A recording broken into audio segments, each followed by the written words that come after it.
నమస్కారం sir. Sir, Delhi liquor scam లో arrest అయిన కవిత గారికి ఇప్పటి వరకు బెయిల్ దొరకలేదు, ప్రతిసారి రిజెక్ట్ అవుతూ వస్తుంది. అయితే ఈసారి కవిత గారు ఒక తెలివైన స్టెప్ వేశారని అంటున్నారు. అంటే బెయిల్ విషయంలో మరి ఇప్పుడన్నా బెయిల్ వచ్చే ఛాన్స్ ఉందా? అసలు ఏంటా తెలివైన స్టెప్? అలాగే ఆమెకు అన్ని రకాల సౌకర్యాలు కూడా జైల్లో కల్పిస్తున్నారు అంటున్నారు. ఏ సౌకర్యాలు కల్పించారు? ఈ రెండు విషయాలు ఇప్పుడు కొంత వైరల్ అవుతున్నాయి. ఒకటి, ఆమెకు ప్రజెంట్ బెయిల్ కండిషన్ ఏంటంటే 2 కేసులు ఉన్నాయి. ఆమె అంటే 2 కేసులు అంటే 2 ఇన్వెస్టిగేటివ్ ఏజెన్సీలు పిఎంఎల్ఏ చట్టం కింద ఆమెను విచారిస్తున్నాయి. ఒకటి ఈడీ, 2 సిబిఐ. ఈ రెండిట్లో కూడా ఆమెకి బెయిల్ రావాల్సిన పరిస్థితి అయితే ఉంది. అయితే ఆమె అరెస్ట్ అయ్యి 110 రోజులు దాటిపోయింది. మామూలుగా ఆమె రెగ్యులర్ బెయిల్కి అప్లై చేసింది. రౌస్ అవెన్యూ కోర్టు అంటే కింది కోర్టు, అది రిజెక్ట్ చేసింది. దాని తర్వాత హైకోర్టుకి వెళ్ళింది, హైకోర్టు కూడా రిజెక్ట్ చేసింది. ఇప్పుడు మామూలుగా అయితే ప్రొసీజర్ ప్రకారం ఆమె సుప్రీంకోర్టుకి బెయిల్కి వెళ్ళాలి. కానీ సుప్రీంకోర్టుకి వెళ్ళినా కూడా బెయిల్ రాదు, ఈ పద్ధతిలో రెగ్యులర్ బెయిల్ అనేది రాదు అనేది ఆమెకు అడ్వకేట్స్ ఇచ్చిన సలహా. కాబట్టి వాళ్ళు ఏం చేశారంటే వేరే ఒక పాయింట్ని ఎత్తి చూపి ఈ పాయింట్ కింద మనం అడుగుదామనేది అనుకున్నారు. ఆ పాయింట్ ఏంటంటే డిఫాల్ట్ బెయిల్.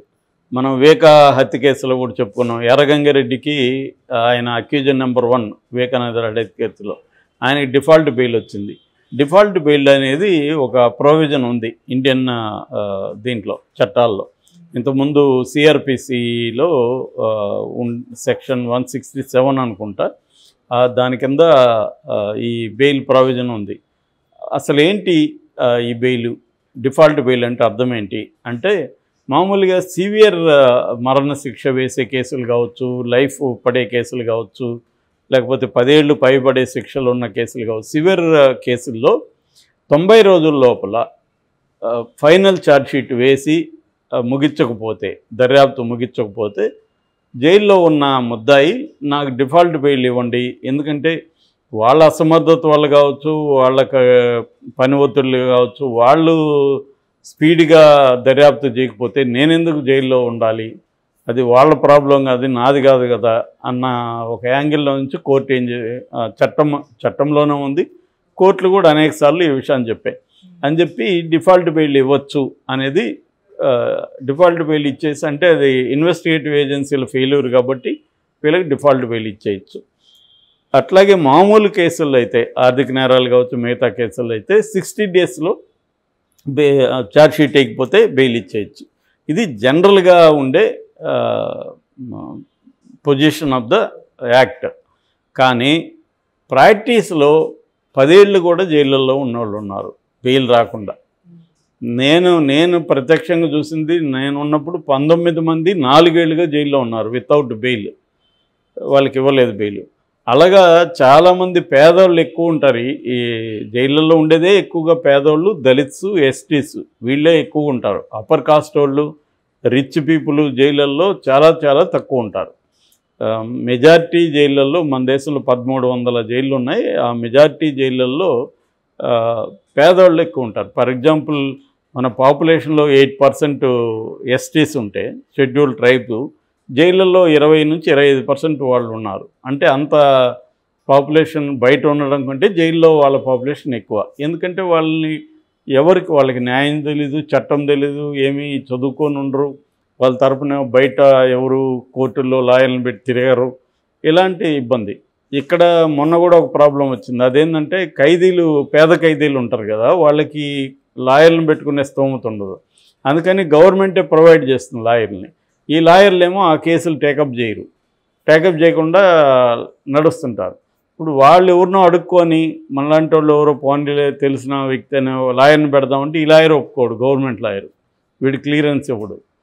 ఇట్లా ఫిట్టింగ్లు పెట్టి లాయర్లే న్యాయ వ్యవస్థ కోసం పనిచేయాలి, కానీ వీళ్ళ వల్ల అన్యాయం ఖైదీలకి జరుగుతుంటుంది అనమాట. వీళ్ళు ఏంటంటే కొంత డబ్బులు వస్తుంది దానికి, ఆ డబ్బుల కోసం ఆశపడి వాళ్ళని సంవత్సరాల తరబడి జైళ్ళలో మగ్గే విధంగా వీళ్ళు చేస్తుంటారు. ఇలాగా మనకి జైల్లోకి వెళ్ళి జైల్లో కొద్ది రోజులు ఉంటే కానీ ఈ వ్యవస్థ ఎంత భయంకరంగా ఉందో మనకి తెలిసి రాదు. బయట ఉన్నప్పుడు అంత మామూలుగా అనిపిస్తుంది, కానీ జైల్లోకి వెళ్ళి నాకు చూస్తే ఎంత క్రూరంగా ఉంది ఈ వ్యవస్థ, ఎంత దారుణంగా ఉంది అనిపిస్తుంది. అంటే microcosm of the larger problem నీకు జైల్లో కనిపిస్తుంది. సో అందువల్ల ఈ ప్రొవిజన్ని ఇప్పుడు కవిత లాయర్లు ట్రై చేస్తున్నారు. అంటే వస్తుందా అని గ్యారంటీ లేదు. అట్లా అయింటే మరి దాంట్లోనే 2-3 ఇంకా ఆపు నాయకులు ఉన్నారు కదా. Manish Sisodia for example 1 year పైన ఉన్నాడు. మరి ఆయనకి ఇదే రావాలి కదా. అందుకని ఇన్వెస్టిగేటివ్ ఏజెన్సీలు తెలివిగా ఏం చేస్తుంటాయి, ఈ క్లాజ్ని బ్రేక్ చేయడం కోసం ఇంకా కొత్త విషయాలు బయటపడ్డాయని చెప్పి అనుబంధ ఛార్జ్షీట్లు వేస్తూ ఉంటారు వీళ్ళు.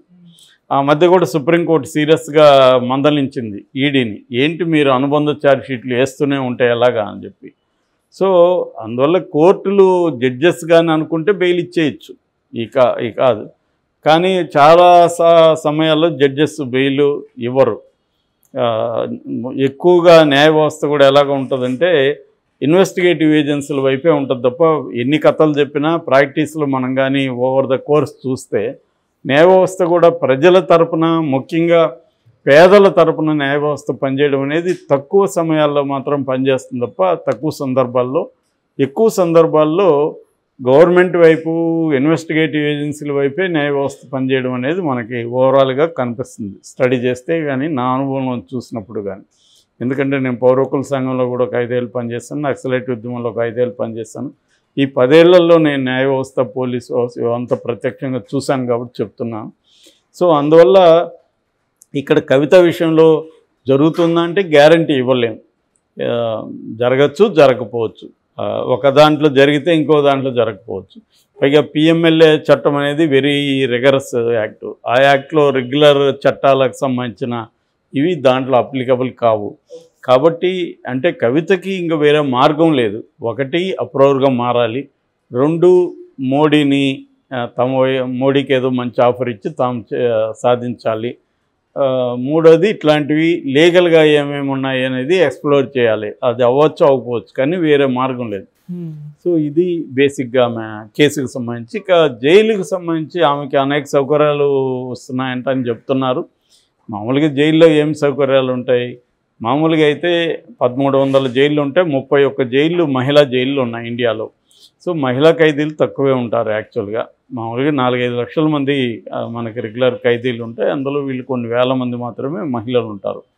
మహిళా నేరాలు కూడా తక్కువే కంపేర్ టు మేల్ క్రైమ్స్. మగవాళ్ళు చేసే క్రైమ్స్తో పోలిస్తున్నప్పుడు మహిళా నేరాలు తక్కువ. అయితే వితిన్ ద మహిళా నేరాలు పెరుగుతున్నాయి మహిళలు చేసే నేరాలు. ఏదేమైనా జైళ్ళల్లో వాళ్ళ సంఖ్య తక్కువే. అయితే మగవాళ్ళ కంటే మహిళలకు జైళ్ళల్లో అనేక ఇబ్బందులు ఉంటాయి. మామూలుగా ఇప్పుడు జైళ్ళల్లో ఏంటంటే ఆ మధ్య కొన్ని కమిటీలు వేసి రూల్స్ పెట్టారు. అది స్ట్రిక్ట్గా మహిళలకు సపరేట్ బ్యారక్స్ ఉండాలి, జైళ్ళు ఉండాలి, అక్కడ పనిచేసే స్టాఫ్ అంతా కూడా మహిళలే ఉండాలి, వాళ్ళని బయటికి తీసుకెళ్లే స్టాఫ్ కూడా మహిళలే ఉండాలి, అట్లాగే అక్కడ డాక్టర్లు కానీ మెడికల్ స్టాఫ్ కూడా మహిళలే ఉండాలి. ఇటువంటివన్నీ రూల్స్ ఉన్నాయి, కానీ అన్ని చోట్ల అమలవు. ఒక్కోసారి మేల్ గార్డులు ఉండి రేపులు జరిగి ఈ మధ్య విపరీతంగా ప్రెగ్నెన్సీలో వచ్చిన ఇష్యూ వైరల్ అయింది. ఎందుకంటే అక్కడ మేల్ గార్డ్స్ ఉంటున్నారు, మహిళా ఖైదీలతో వాళ్ళు అఫైర్స్ పెట్టుకుంటున్నారు. అఫైర్స్ అంటే వాళ్ళకి ఇంక వేరే మార్గం లేదు. వీళ్ళతో అఫైర్ పెట్టుకుంటే కనీసం కొన్ని మంచి ఫుడ్, మంచి మెడిసిన్ అట్లాంటిది వీళ్ళు అందిస్తారు. కాబట్టి వాళ్ళ దగ్గర ఇంకా వేరే డబ్బులు ఉండవు. ఓన్లీ బాడీ పెట్టుబడిగా పోతే పోయిందులని వాళ్ళతో గడపడం వల్ల వాళ్ళు కొద్దిగా మెరుగ్గా ఉంటుంది. కాబట్టి వాళ్ళు యంగ్గా ఉన్న మహిళా ప్రిజనర్స్ ఈ గార్డులతో అఫైర్లు పెట్టుకోవడం, దానివల్ల ప్రెగ్నెన్సీలు రావడం, ఈ ఇష్యూ కూడా పెద్ద వైరల్ అయింది ఈ మధ్య. కాబట్టి అంటే మనకేందంటే చట్టంలో ఒకటి ఉంటుంది, రాజ్యాంగంలో ఒకటి ఉంటుంది, అమలులో వేరే రకంగా ఉంటుంది. ఎప్పుడైనా మనం అమలు ఏం జరుగుతుంది అనేది మన క్రైటీరియా తప్ప పుస్తకాల్లో ఏముంది అనేది క్రైటీరియా కాదు. అమల్లో ఏం జరుగుతుంది అనేది ఇంపార్టెంట్. ఆ రకంగా చూసుకున్నప్పుడు మహిళా ఖైదీలు చాలా రకాల ఇబ్బందులు పడుతుంటారు. ముఖ్యంగా ఎయిడ్స్ కూడా చాలా ఎక్కువ. ఇదే తిహార్ జైల్లో కూడా ఎయిడ్స్ ఎక్కువ ఉంది. మనం దీని మీద ఒక వీడియో కూడా చేసుకున్నాం. సో ఈ కవిత ఉన్న జైల్లోనే దాదాపు 100 మందికి పైన మహిళా ఖైదీలకి ఎయిడ్స్ ఉంది. సో అదొక ఇబ్బంది. రెండవది వాళ్ళ పిల్లల్ని కూడా, అక్కడ పిల్లలు పుట్టుండొచ్చు, లేదా పిల్లలతో బయట ఎవరు లేనప్పుడు వాళ్ళ పిల్లల్ని కూడా అలో చేయాలని కూడా చట్టం చెప్తుంది. వాళ్ళ పిల్లల్ని సాకడం అదొక కష్టం.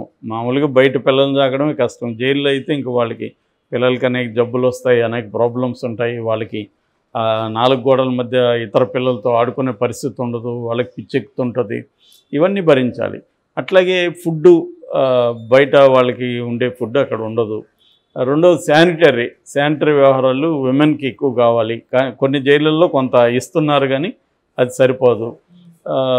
ఇట్లాగా అంటే విమెన్ రిలేటెడ్ ఇష్యూస్ అనేకం ఉంటాయి. మగవాళ్ళంటే ఎక్కడంటే అక్కడ ఇది చేయొచ్చు కానీ వీళ్ళకి అటువంటివి ఉండవు. సో ఇక మిగతా రోజువారీ సౌకర్యాలు అంటే విత్ ఇన్ ద సెల్లో టాయిలెట్లు సరిగా ఉండదు, కంపుగా ఉంటుంది, అందరితో పాటు ఇది చేయాలి, ఈమెకు ఒక అలవాటు అయి ఉంటుంది లైఫ్ స్టైలు. ఇలాంటి వాళ్ళకి ఇంకా ఇబ్బంది. పేదవాళ్ళకి కొద్దిగా బెటర్ జైళ్ళు, ఎందుకంటే బయట లైఫ్కి జైలు లైఫ్కి పెద్ద తేడా ఉండదు వాళ్ళకి.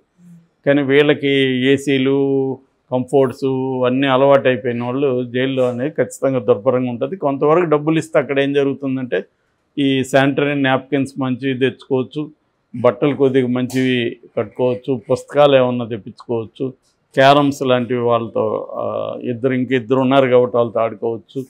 తర్వాత ఇంకేమన్నా కొన్ని సౌకర్యాలు, ఫోన్ కూడా వాడచ్చు. మామూలుగా నాకు తెలిసి 1 lakh వరకు పర్ మంత్ కానీ పే చేయగలిగితే సెల్ ఫోన్ కూడా ఇచ్చిన సందర్భాలు చాలా నేను చూశాను.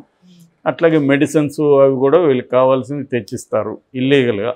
సో అట్లా కొన్ని ఫుడ్ కొద్దిగా వాళ్ళ వరకు స్టాఫ్ వండుకునే ఫుడ్ వీళ్ళకి ఇవ్వచ్చు. సో అవన్నీ నేను కూడా చూశాను. స్టాఫ్ వండుకునే ఫుడ్ ఇస్తారు మనకి క్వాలిటీ. ఒక్కోసారి స్టాఫ్ ఇళ్ళల్లో ఉండి చికెన్ మటన్ తెచ్చి ఇచ్చిన సందర్భాలు కూడా ఉన్నాయి.